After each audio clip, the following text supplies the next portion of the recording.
Okay, just so everybody can hear, she asked about what the pros and cons are about doing recruitment either earlier or later, whether you're a freshman or sophomore. That's a really great question.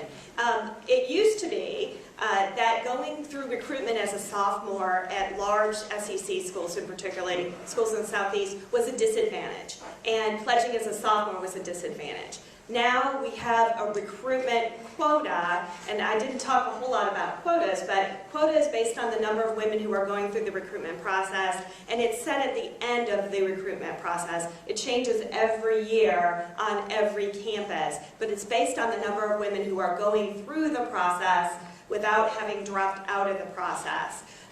So there's now a upperclassmen quota, so women who are sophomores and above can go through, and there's a separate quota for those women. So it doesn't count against or hurt to go through as a sophomore. And sometimes that's better for a student to get acclimated to the campus environment, to get used to and meet friends.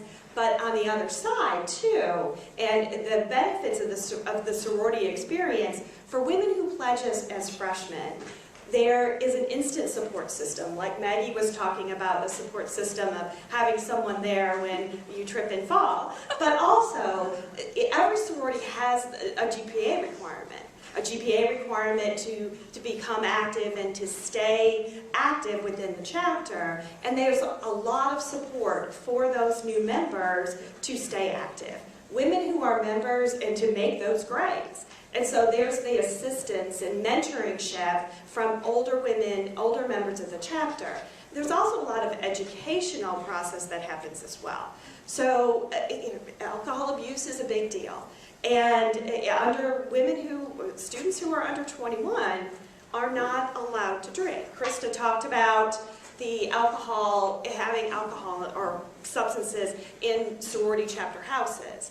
But going to parties as well, chapters have to follow the laws of the local and state laws when it comes to underage drinking. Because of that, there is a lot of support and education given to those members of those chapters. So as a parent, that's important to me. There's no hazing of any type within our chapters. No hazing, and that's a zero tolerance by all of the NPC member groups. So that shouldn't be a part of the sorority experience. Women who pledge sororities are more likely to stay in school. They're more likely to maintain their grade point average or increase their grade point average. They're more likely to become involved on campus and be leaders on campus. Sororities are the largest leadership training centers for women on college campuses. And as a woman, that's very important to me, that we have that opportunity as women to develop those leadership skills. Leadership skills that we would use not only in our collegiate chapters and alumni chapters after we graduate, but also in the Student Government Association, to any other positions on campus. Those leadership development skills and all of those skills, from recruitment to learning to live together as a group, the educational programs and that component of sorority membership is there. So as a parent, having a daughter who is a member of a sorority as a freshman is a great thing. But there's also opportunities as a sophomore as well. And again, it's much more than those 4 years that they're in college. It's definitely a lifetime experience.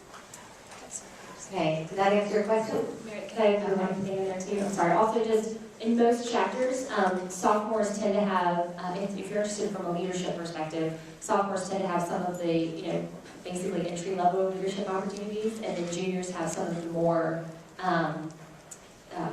recognized roles like president, vice president, that kind of thing. So one potential con would be, if that's something that's interesting to you, it's better to join as a freshman and then have more people know you, and so when it comes time to slate, and that way, you're more well known from that perspective. If a campus has recruitment in January, which is what we call deferred recruitment, how does that change the recruitment process based on what happened fall semester? Do your grades come from fall semester?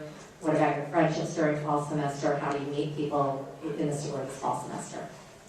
Yes. So I went to Emory, which is a deferred recruitment campus, and so I can speak to that. I've also advised at Emory for many years. I've seen it play out.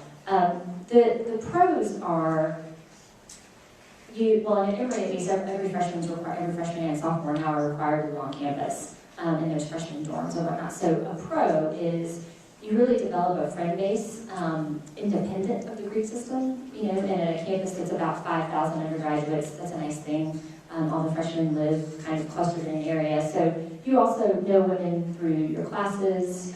You know, the sophomores are typically very excited to meet freshmen because it's a lot of fun. So you're getting to know women yourself, you know, outside of the recruitment process, which I think is an advantage. I mean, all I know is the deferred recruitment process, so I'm a fan of that personally, though I know NPC prefers fall recruitment.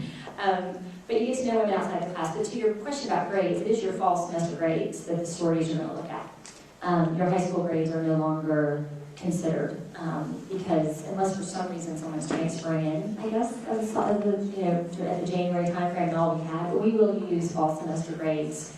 There's a GPA requirement from that perspective. The same would hold true for a sophomore going through in fall recruitment. If you have college grades, the sorority is going to use those college grades. The negative of a deferred recruitment process is the gentlemen on campus often have, they're not shy about voicing their opinions about the stereotypes of the women's groups on those campuses. So you sometimes can get a skewed perspective of, you know, because the men are more likely to say, oh, well, house A is this way, and house B is this way, and house C is this way, and house D is this way. Which, as with many stereotypes, that's often unfair. You know, and I know that women every sorority, every does not think that their stereotype applies to them. You know, because we're individuals, and they are. So I think that's the downside of deferred recruitment is it's very difficult to break free of some of the stereotypes that exist. So it might be harder to keep an open mind, as you stress, when you've been there a whole semester and you come with more knowledge. The question is it harder to keep an open mind? And I mean, it might be, but I would still, the good thing though is I think, in some ways though, you're meeting women in so many different areas. You know, you see them at the gym, or you see them in your classes, or you see them, so in some ways it actually opens your eyes, like, oh wow, Sally and Sarah and Sandy, they're all awesome, and they're in different houses. You know, now the challenge can become if you become BFF with Sally and she's in house A, you know, not to get necessarily attached to that. And also, you know, the Greek neutral rules on a deferred recruitment campus are sometimes tough because you go through all of the fall semester and you're in classes and all that, and everybody comes back from winter break, and then the sorority women can't talk to you anymore because you're going through it. And so it's sometimes very awkward because you might see them in the student union, you're like, hey! And the sorority woman has to kind of, you know, not really engage in much of a conversation, so that can be kind of strange, you know. But I think it gives you a better perspective on Greek life if you continue to maintain an open mind and you see all the wonderful women that you're meeting in various activities in the fall.